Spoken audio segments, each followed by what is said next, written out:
Buenas noches, bienvenidos a Mesa de Opinión.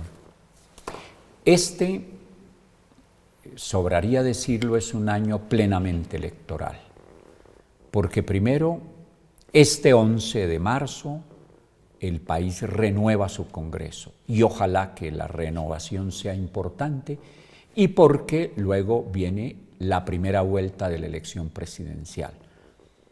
Y en nuestro concepto, prácticamente la primera vuelta de la elección presidencial es la elección de Congreso, que aunque está muy desprestigiado, es una institución que hay que fortalecer. Pues bien, tengo esta noche una invitada que es actual representante a la Cámara y es candidata al Senado de la República por el Partido Liberal. Se trata de la representante Olga Lucía Velázquez. Representante y candidata al Senado, bienvenida a Mesa de Opinión. Muchísimas gracias, doctor Lozada. Un saludo especial y fraterno a todos los televidentes. ¿Cómo le va? Muy bien. Se nota tranquila. Sí, yo soy una mujer de fe. Sé el trabajo que hemos venido realizando, sé de la dedicación, del compromiso que a cada actividad le pongo. Yo siempre doy un poco más para hacer la diferencia y por eso estoy tranquila, porque quien tiene fe no duda. ¿Por qué hace política estando los políticos tan odiados, y no exagero en el término, por los colombianos, cuando debiera ser lo contrario, cuando debiéramos los colombianos sentirnos orgullosos de tener una eficiente representación? ¿Por qué esa representación no ha sido tan eficiente y por qué hay tanta malquerencia en general con los políticos? Yo creo que hay una desilusión, desesperanza, malestar. Hay gente que hasta tiene rabia con lo que está pasando y no es gratuito. Tengo que decir que la institución como tal, es decir, el Congreso, está desprestigiado, genera un rechazo de la ciudadanía, pero finalmente el Congreso como institución existe y sus miembros son congresistas. Los congresistas somos diversos, distintos, y en una institución que requiere buscar y renovar esa legitimidad, pues depende de la ciudadanía que lo haga. Es decir, la institución está desprestigiada. ¿A quién le corresponde? Pues claro, a los políticos, a los partidos, cambiar esa lógica y esa imagen que se tiene del Congreso. Pero, ¿quién tiene la primera responsabilidad? La primera responsabilidad es quien elige el Congreso. Nosotros vivimos en una democracia y en una democracia el poder lo tiene el pueblo. El pueblo somos todos. Y cuando uno mira cuántas personas votan, doctor Lozada, pues en realidad da tristeza. Del 100% del censo electoral, el 40% terminan votando. Y de ese 40%, un 10% son votos nulos, mal marcados, votos en blanco. El 30%, es decir, la minoría, decide sobre la mayoría. Todo eso nos hace ver que hace falta mucha cultura y formación política. Claro, yo creo que hace falta formación política, capacitación en política. A veces yo cuando estaba en el Ejecutivo, porque llevo muy poco haciendo política, cuando estaba en el Ejecutivo a mí me hablaban de política y uno decía, no me hable de ese tema, no, me toca estar aquí, me toca. Y en realidad la política la hacemos todos los días todos. ¿Y la hacemos o la padecemos? Y la hacemos o la padecemos, entonces es mejor participar para poder cambiar el rumbo y no criticar, quejarse sin tomar partido. Entonces yo sí creo que tenemos una gran responsabilidad en fortalecer la cultura política de nuestro país, en que cada uno de los ciudadanos entienda el poder que tiene en sus manos. Es que cuando uno entiende que la democracia, el poder lo tiene el pueblo, que el pueblo puede cambiar el rumbo del país y que en sus manos está la decisión y que ese voto, esa decisión que tiene en sus manos es el mayor poder de la democracia. El día que cada uno de nosotros lo entendamos, pues nadie va a vender su voto, nadie lo va a canjear, nadie lo va a intercambiar, nadie, porque va a entender que es su vida la que está en juego, que es la decisión de su país, el país que ama, el que está en juego. Lo ha dicho bien, el poder está en el pueblo, en el constituyente primario. Pero ¿cómo hacer para que el pueblo entienda que si ejerce ese poder, efectivamente el poder estará en él? Yo creo que nos falta recuperar confianza. Claro, hay un desánimo, hay un desgane, hay desesperanza. Y yo por eso quiero decirle a todos los televidentes, tenemos que recuperar la esperanza. Hay gente por quien votar, hay gente buena. Así como hay gente buena que quiere la transformación del país, pues también hay gente buena que va a trabajar para esa transformación. Por ejemplo, ¿qué la diferencia a usted, representante como candidata al Senado, del resto, o por lo menos de la mayoría de los candidatos al Senado?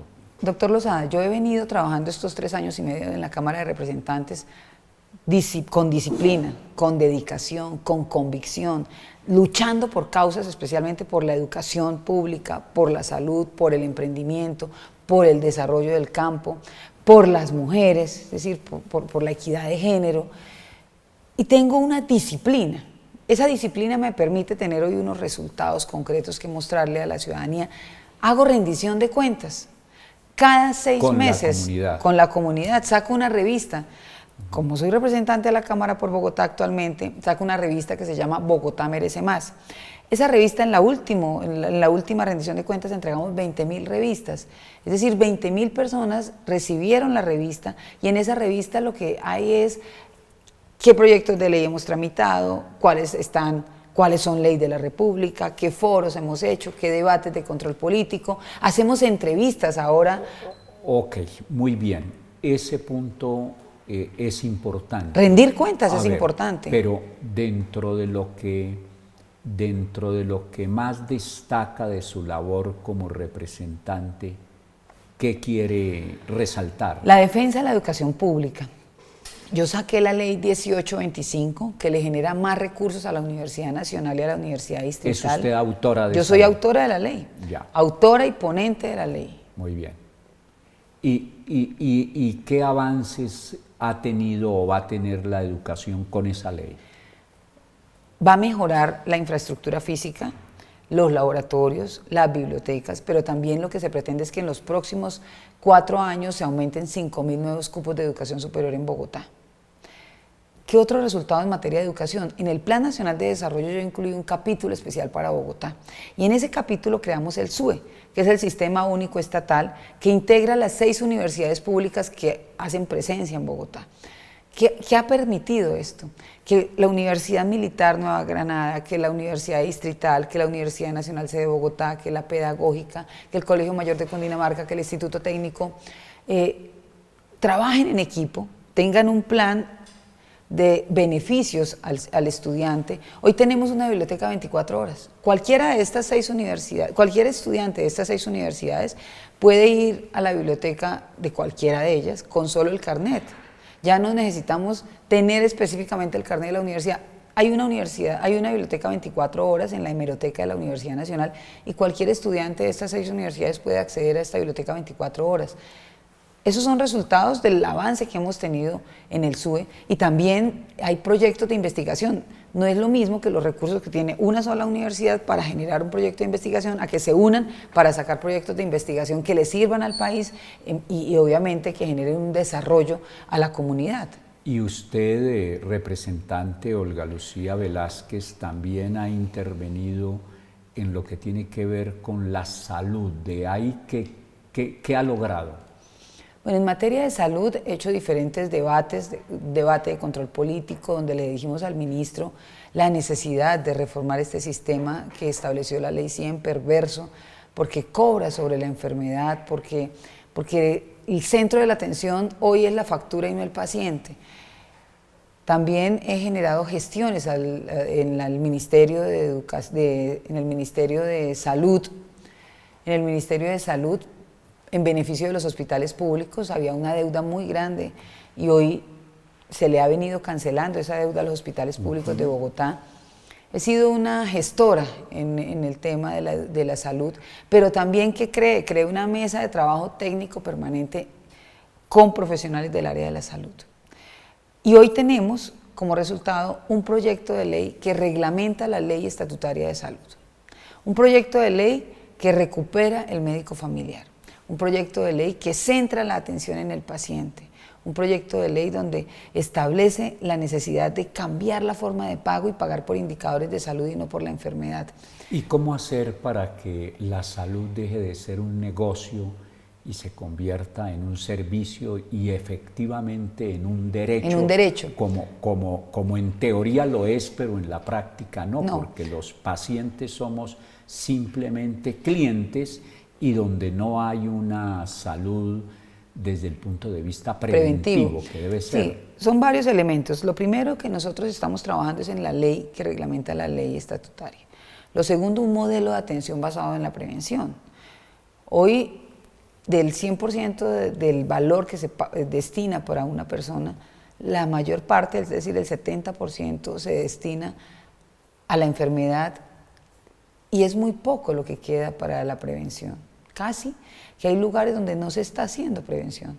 Nosotros necesitamos recuperar la atención familiar, necesitamos recuperar la medicina preventiva, pero además necesitamos recuperar el sentido humanitario, la humanización al interior de los servicios de salud.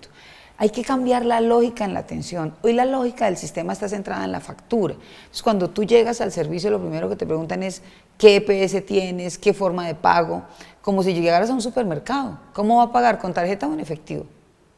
Como llega usted al servicio médico y le dicen EPS particular.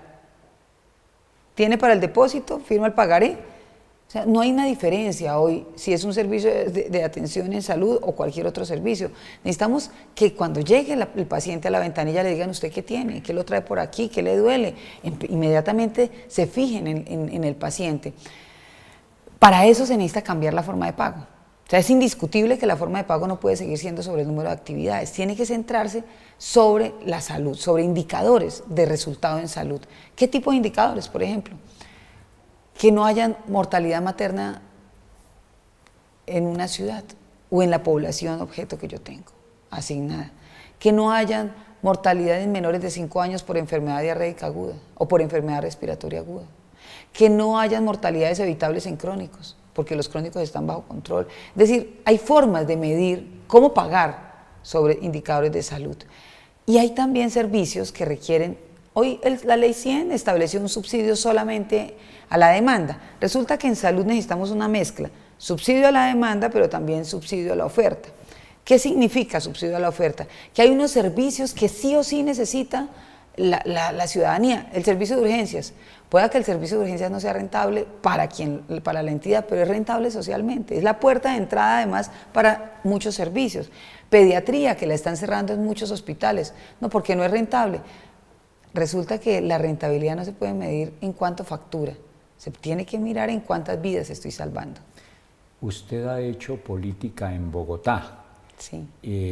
Usted tiene como lema, si lo entiendo bien, y esa es una de las razones que tuve para invitarla a este programa, que haya políticos que se ocupen de la ciudad de todos los colombianos, que es la ciudad que muchos utilizamos, pero que poco nos ocupamos de ella. ¿Qué ha hecho por Bogotá y qué se propone hacer desde el Senado? Bueno, Bogotá es una ciudad que amo, es una ciudad que nos da la posibilidad a muchos de estudiar, de tener familia. Tenemos que amar a la ciudad y a veces la ciudad carece de afecto, de quienes nacen en Bogotá y de quienes somos adoptados por Bogotá. La ciudad necesita más respeto, más comprensión, pero además más trabajo y amor por ella. Yo incluí un capítulo especial de Bogotá en el Plan Nacional de Desarrollo y eso ha permitido que se puedan financiar obras de infraestructura. Eso ha permitido que hoy tengamos el desarrollo de 2 sedes del SENA. ¿Qué más hay en ese capítulo sobre Bogotá? Pero debo hacer una pausa. Una pausa. Ya regresamos aquí a Mesa de Opinión.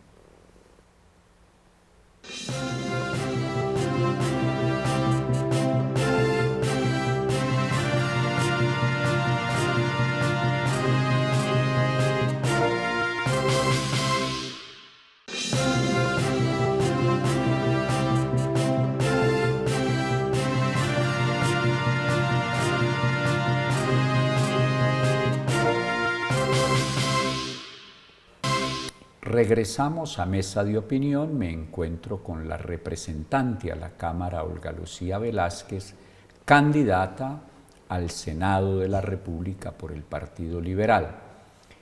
Y ella había dejado planteado que hizo incluir en el Plan de Desarrollo del Estado un capítulo para Bogotá y había mencionado algo que...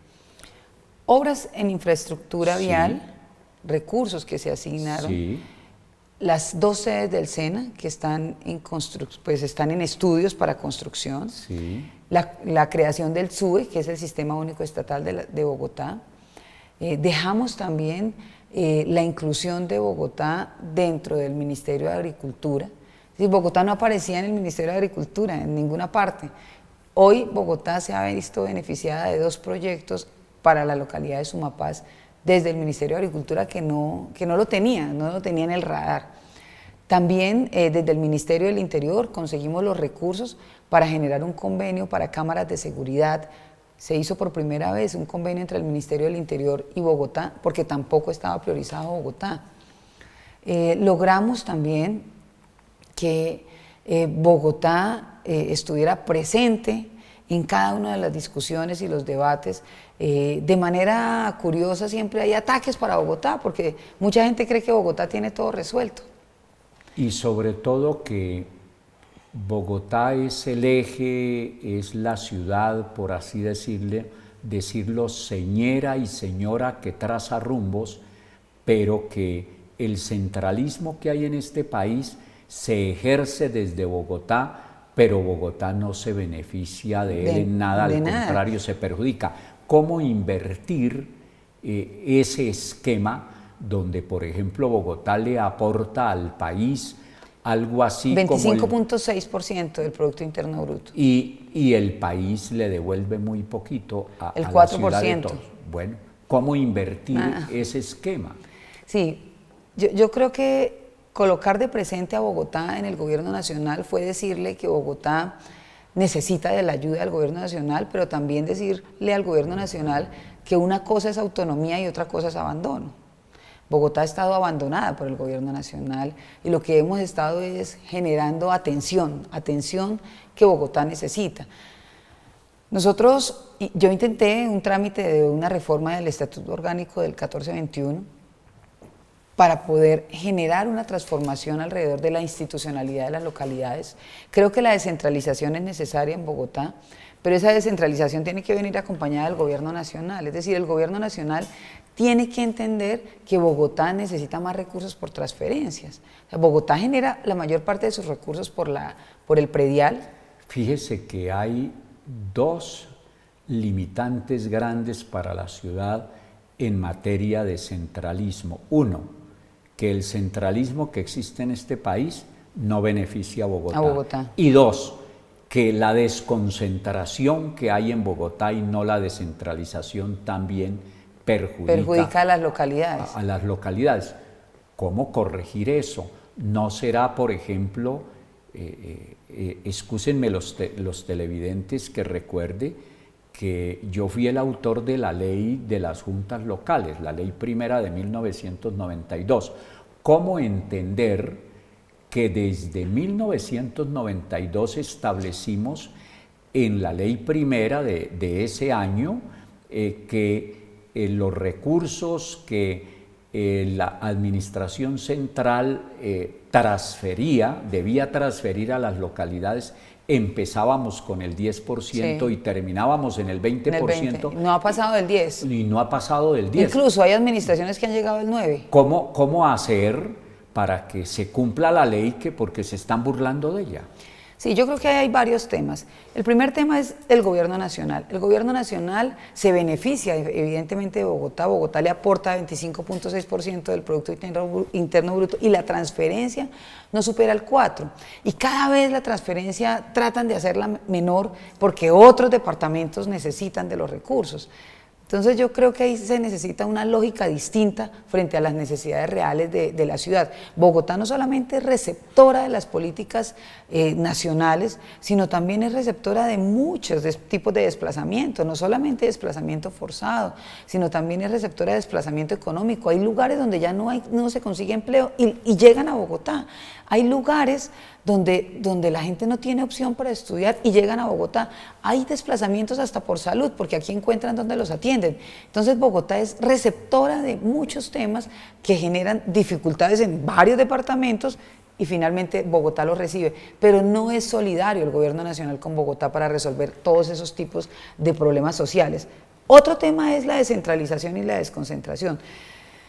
Efectivamente, deberíamos estar aumentando los recursos para las localidades, porque finalmente los alcaldes locales son los que le ponen la cara a la ciudadanía, son los que tienen los problemas del día a día y son los que necesitan resolver el problema del parque, el problema de la seguridad articulada con la Secretaría de Seguridad hoy, antes con la Secretaría de Gobierno, y mantener controlado la convivencia en cada localidad con inversión. Pero la inversión, en lugar de aumentarla, lo que se ha hecho es disminuirla y controlarla. No supera el 10 y no ha superado el 10 en 25 años. ¿Cuántos candidatos que usted conozca de los candidatos al Senado hacen política directamente en Bogotá? Directamente en Bogotá, pocos en realidad. Porque o sea que una cosa es hacer campaña y otra cosa es hacer política. Pocos, yo no conozco. A ver, se lo pregunto por una razón. No todo el mundo viene a pedir votos de Bogotá. Claro, yo lo he dicho en 2 de mis libros, si algo le ha causado daño a la democracia colombiana, entre muchas cosas, es la circunscripción nacional para Senado, que continuó corrompiendo la política y donde hay medio país territorialmente sin representación. Sin representación. ¿Qué ha notado, qué ha visto usted en esta campaña sobre la incidencia, que en mi concepto es muy negativa, de la circunscripción nacional sobre la política y la democracia colombiana? Yo creo que debemos volver a la circunscripción regional. Es decir, uno tiene que ser responsable de un territorio y darle cuentas a ese territorio, de la población que lo eligió. Pero Bogotá, por ejemplo, hoy le pone votos a todo el Senado. A todos los candidatos al Senado. No hay sí. Hoy, por ejemplo, de los 102 sí. senadores que hay en el Congreso, no hay ninguno que diga, no, qué pena, yo no saqué votos de Bogotá. No, todos sacaron votos de Bogotá, así sea poquitos. Les queda muy fácil hacer política. Pero les queda muy fácil venir a pedir votos, pero luego hacer política para construir, una mejor claro. Bogotá, para aportarle a Bogotá, sí. Para traerle recursos a Bogotá, ahí sí no, porque cada uno representa una región. Y de acuerdo con ese esquema, ¿usted se ha quedado solo haciendo política en Bogotá? En el centro de la ciudad, sí. En el centro de la ciudad yo creo que Bogotá merece una senadora que trabaje por la ciudad. Bogotá merece una senadora que le ponga la cara a Bogotá y que le siga generando cercanía, que recorra las localidades y que tengamos una representación real. Yo creo que Bogotá merece respeto, es decir, merece tener una senadora, no solamente que la defienda, sino que también le muestre al gobierno nacional que Bogotá existe en representación real, que Bogotá generará transformaciones de desarrollo en la medida en que nos den la posibilidad de generar más inversión en Bogotá. Es que hoy Bogotá prácticamente ha vivido de los recursos propios. Y las relaciones entre Bogotá y Cundinamarca, que son tan estrechas, son como vasos comunicantes, allí, ¿qué se debe implementar esencialmente? Yo creo que se debe trabajar Bogotá, ciudad-región, pero también la RAPE. ¿Qué es la RAPE? La RAPE es esa región de planeación sí. estratégica donde está el Meta, Cundinamarca, Tolima, Bogotá y Boyacá. Yo trabajo la RAPE. Yo trabajo estos departamentos porque creo que son unos circuitos importantes para la centralidad, no solamente en generación de alimentos, sino también en un gran recurso natural. Estos 4 departamentos más la ciudad de Bogotá concentran una importante producción para el país de alimentos, pero además tienen páramos. Aquí está el páramo de Sumapaz, el más importante, pero además toda la riqueza hídrica que tienen estos 4 departamentos no está en ningún otro lugar. Es decir, esta centralidad que yo voy a representar, más otros lugares donde nos han abierto las puertas, pero especialmente el centro de la ciudad requiere una representación como Olga Lucía Velázquez, Senado de la República, Partido Liberal número 4. Esa es la invitación que le hago a los televidentes. La encuentro muy segura, no le tiene miedo a tantos factores que hay negativos para quienes hacen la política con transparencia, con honradez, con realizaciones, con programas, frente a tanta corrupción y a tanto dinero que deambula por muchas campañas políticas. Doctor Lozada, yo hago política porque Dios me puso una misión. Yo no dudo ni un segundo que voy a llegar al Senado porque Dios me traza el camino y yo lo único que hago es su voluntad y yo sigo el camino. Creo en las causas, defiendo la educación pública, estoy luchando por tener un verdadero sistema educativo. Le estoy llegando a la mente y al corazón de los colombianos y les estoy diciendo, sacudámonos. Todos somos iguales, todos tenemos los mismos derechos. ¿Por qué no hemos tenido todas las mismas oportunidades? Luchemos por las oportunidades que nos merecemos. Cada uno de nosotros merece más. Estos departamentos merecen más atención, merecen más inversión y merecen más de todos los que vivimos, los habitamos. Entonces, yo tengo de la mano de Dios, del trabajo que he venido realizando, de los resultados, pero además de todos los amigos, líderes, compañeros, personas que nos siguen, pues hemos crecido como movimiento. Nuestro movimiento es Colombia merece más, tú mereces más, y porque yo sé que muchos colombianos saben que merecemos más, nos van a acompañar este 11 de marzo con el Partido Liberal y el número 4. A propósito, el Partido Liberal ha sido abanderado de la paz. Siempre lo ha sido en la historia de este país frente a tantas guerras que hemos tenido. ¿Cuál es su posición frente al proceso actual que se ha seguido de construcción de paz, del acuerdo que se hizo con las FARC y de ojalá el acuerdo que se haga con el Ejército de Liberación Nacional? Yo creo que nosotros tenemos que dar un siguiente paso, es decir, el acuerdo ya se firmó. Lo que necesitamos estar ahorita todos es dedicados a la implementación del acuerdo y al posconflicto.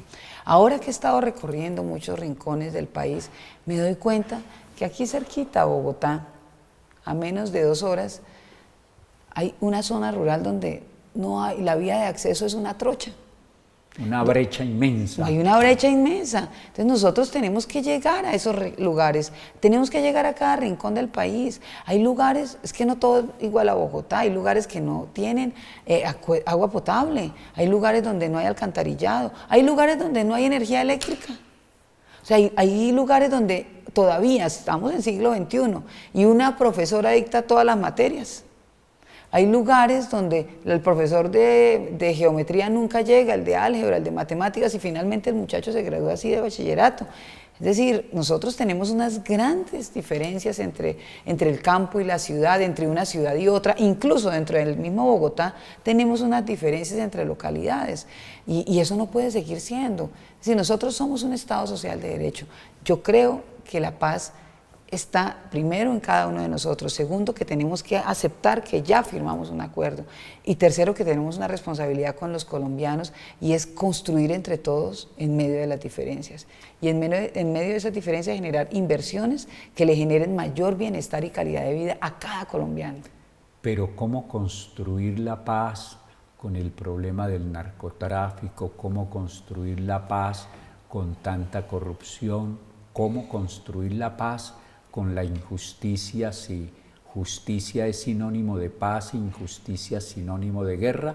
Le preguntaré sobre esos temas a Olga Lucía Velázquez, candidata al Senado de la República, después de otra pequeña pausa. Ya regresamos aquí a Mesa de Opinión.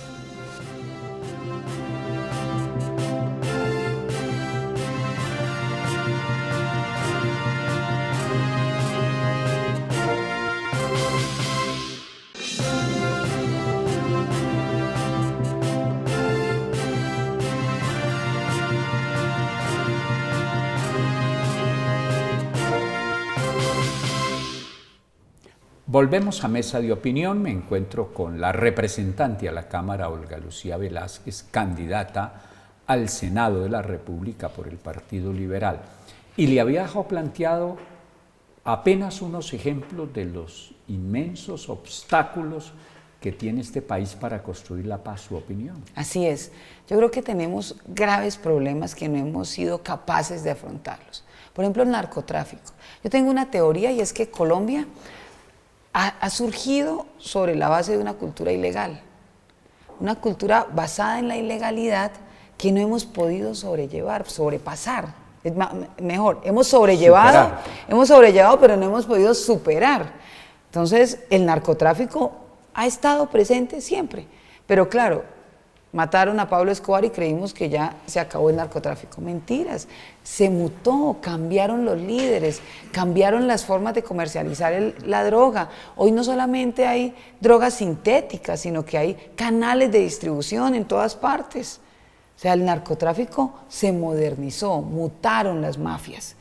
Hoy Colombia tiene un grave problema alrededor del narcotráfico y tiene que afrontarlo y tiene que sincerarse y decir, vamos a combatir el narcotráfico. Pero ¿cómo, por ejemplo, conseguir un apoyo real, efectivo de la comunidad internacional? Claro, porque es que el narcotráfico, a eso iba, doctor Lozada, es que el narcotráfico, la trata de personas y el tráfico de armas son problemas transnacionales, ni siquiera son solo nuestros, son transnacionales que requieren del apoyo internacional. Es decir, sobre esos tres temas debe haber una apuesta concreta de país Colombia, articulada con el Ministerio de Defensa, con todos los gobernadores y alcaldes, junto con gobiernos internacionales, especialmente donde más reciben droga, que eso se sabe, es decir, en Europa, en Estados Unidos. ¿Cómo garantizamos ese control? Porque es que aquí se empezó en la época del 98, 99, control a no dejar salir la droga. Y entonces el consumo interno aumentó. El consumo interno de droga aumenta en nuestro país y se genera un problema de salud pública, un aumento de habitantes de calle. Hoy en el país, por ejemplo, fácilmente podemos hablar de más de 100.000 habitantes de calle, consumidores de droga. Entonces uno dice, bueno, ¿y dónde están las medidas previsivas, preventivas y de control? Porque es que la seguridad tiene esos tres elementos. Un problema transnacional, narcotráfico, trata de personas y tráfico de armas. Contundente que sea el ministro de Defensa, contundente el presidente tiene que ser ahí. Tenemos otros problemas que son nuestros, que son nacionales, como por ejemplo los delitos que tenemos en minería. Esos son nuestros, que tenemos que mirar cómo le ponemos la cara. No significa que los otros no sean nuestros, sino que necesitamos ayuda de otros, pero estos son nuestros, que tenemos que tomar una postura, sí o no a la minería ilegal. Pues por supuesto que no. ¿Cómo lo hacemos?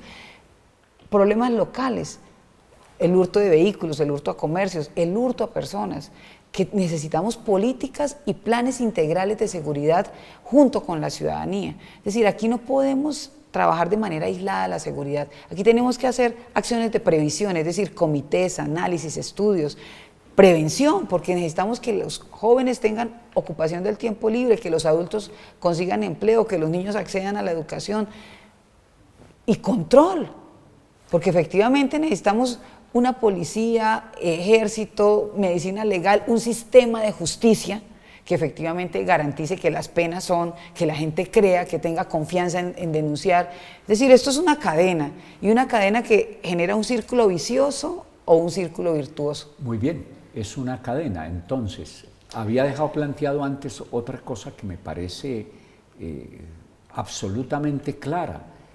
Un país que tiene una muy escasa justicia, donde la justicia está politizada, donde están contaminados, o por lo menos la Corte Suprema de Justicia ya tiene 3 expresidentes investigados. ¿Cómo construir la paz en medio de la injusticia?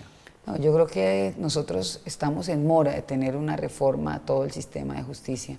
¿Y sí cree que el Congreso va a hacer esa reforma? Yo creo que es lo primero que tenemos que hacer. Es que la gente no confía.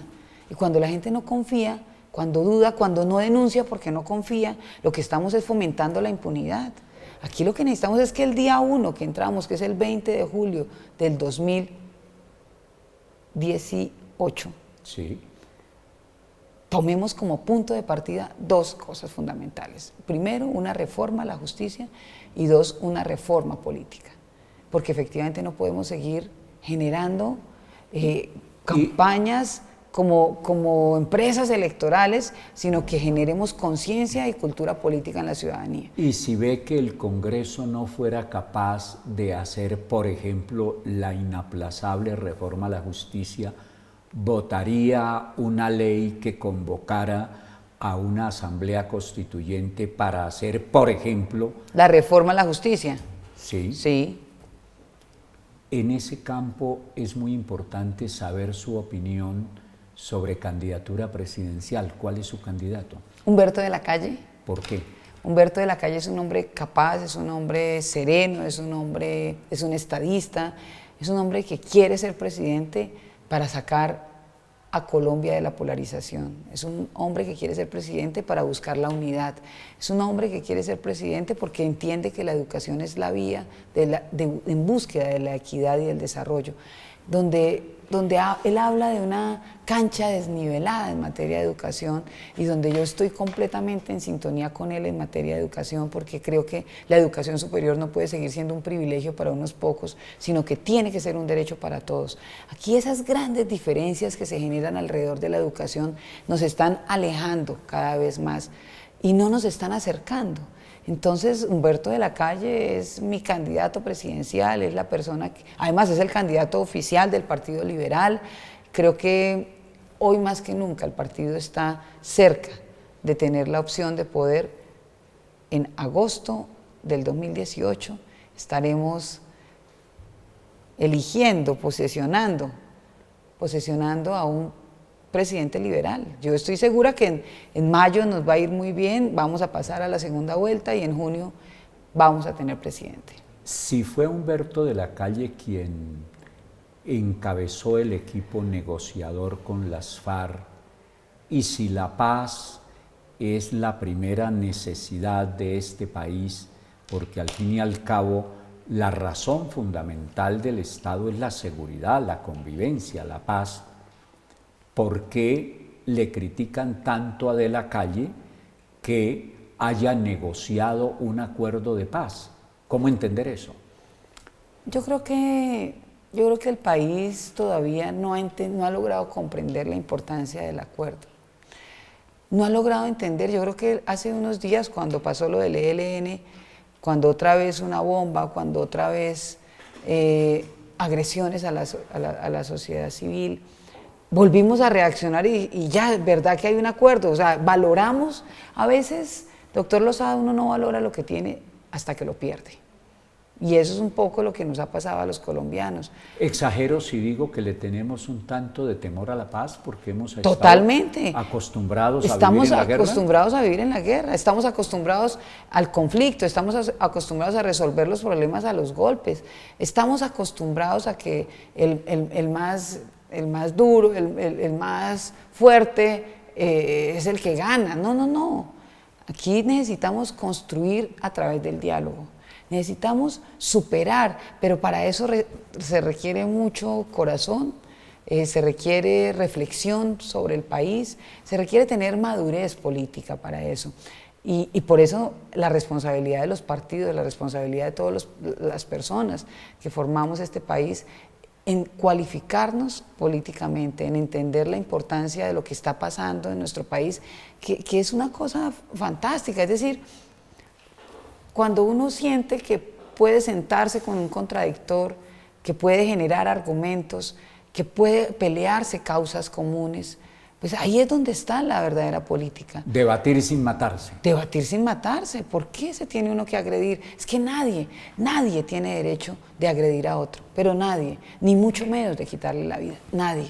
En medio de los tantos males que le ha causado el Ejército de Liberación Nacional al país y después de que pasó el cese bilateral temporal que habían acordado el Estado y ellos, después del atentado en Barranquilla, en fin, ¿no cree que de todas maneras deben reanudarse los diálogos con ellos para justamente hacer lo que se hizo con las FARC, sacarlos del esquema de la guerra y llevarlos a la política sin armas? Yo creo que sí, en la medida en que haya voluntad, porque aquí también cuenta mucho la voluntad. Sí. Yo veo que el ELN no ha tenido voluntad, no quiere. Y ahí en ese orden, pues el país tiene que salvaguardar su soberanía. Entonces, si el ELN muestra voluntad de que si quiere salir de ese conflicto a través del diálogo, tenemos que darnos la oportunidad. Pero si definitivamente no, el presidente tiene que salvaguardar la soberanía del país. La representación femenina en las distintas corporaciones ha sido muy limitada en comparación con lo que deben tener de representación las mujeres. Sí. ¿Qué mensaje, qué está haciendo usted en la campaña para recuperar los valores femeninos y para buscar mayores garantías para el ejercicio de la política por parte de las mujeres? Yo creo que las mujeres, y lo digo en todos los espacios, y además tengo un equipo de mujeres. Nosotros tenemos equipos que no solamente son para hacer ejercicios políticos, sino también para desarrollo del ser. Tenemos muchas sesiones con nuestros equipos de mujeres para desarrollar el autoestima, fortalecer el autoestima. A veces nos falta creer en nosotras mismas, a veces nos falta creer que es posible, que somos capaces. Entonces necesitamos un empujoncito en el buen sentido de la palabra, es decir, necesitamos apoyo, necesitamos valorar lo que somos y apoyarnos entre las mujeres. Doctor Lozada, el 52% del censo electoral somos mujeres, 52%. No nos ganan sino por el 2%. Sí, pero el otro 48% son los esposos, los hijos. Ya, donde las mujeres ahí también tenemos, tienen, ahí la balanza se hace también distinta. tienen mucha incidencia, Claro. Entonces, porque el esposo que diga que no es la mujer la que manda en el hogar, como que está diciendo mentiras. Me toca hacer la última pausa. Ya regresamos a Mesa de Opinión con Olga Lucía Velázquez.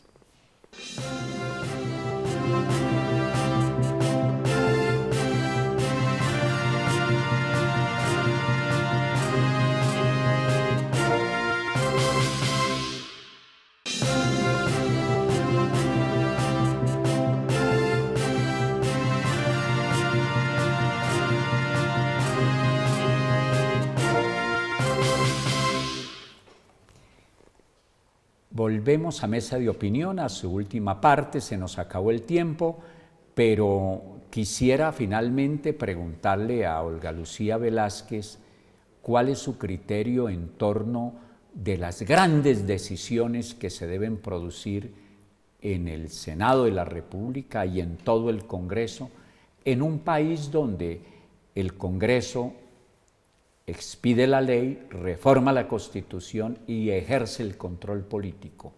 ¿Qué le da prioridad al que debe ser, ojalá, un Congreso renovado a partir del año entrante, de este año? Este año. Sí, señora. 20 de julio del 2018. Sí, señora. Estaremos allí. Qué optimismo, Presentes. muy bien. ¿Y qué quiere resaltar en ese sentido? Bueno, yo creo que este Congreso tiene una enorme responsabilidad con las transformaciones del país. Tenemos que hacer una transformación alrededor de la educación. La educación es la vía, es el camino, pero necesitamos construir un sistema educativo real. De la educación parte todo, ¿no? Claro, desde la educación inicial hasta la educación superior. O sea, un país que le dé una educación con calidad, pertinente y con cobertura universal, pues es un país que tiene un verdadero futuro. Por eso es una de las prioridades del Congreso. Otra prioridad del Congreso tiene que ser la reforma a la salud. Un país donde la salud sea un negocio, pues no es viable porque está en riesgo la vida de sus habitantes. Necesitamos recuperar la salud como un derecho. Por eso es otro de los temas fundamentales del Congreso. Otro de los temas fundamentales es la reforma a la justicia. Definitivamente un país que requiere que haya confianza en la justicia, confianza para denunciar, confianza para que la gente sienta que está protegido. Otro de los temas fundamentales, el empleo.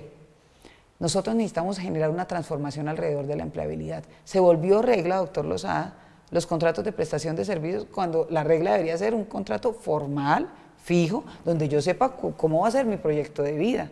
Pero con ese 2 por 1 ahora, de que usted trabaja 2 meses, descansa 1, 2 meses y uno, pues esto, ¿quién Siempre proyecta están su vida? En interinidad. En una incertidumbre, ¿será que me renuevan el contrato? ¿Será que no? ¿Qué va a pasar?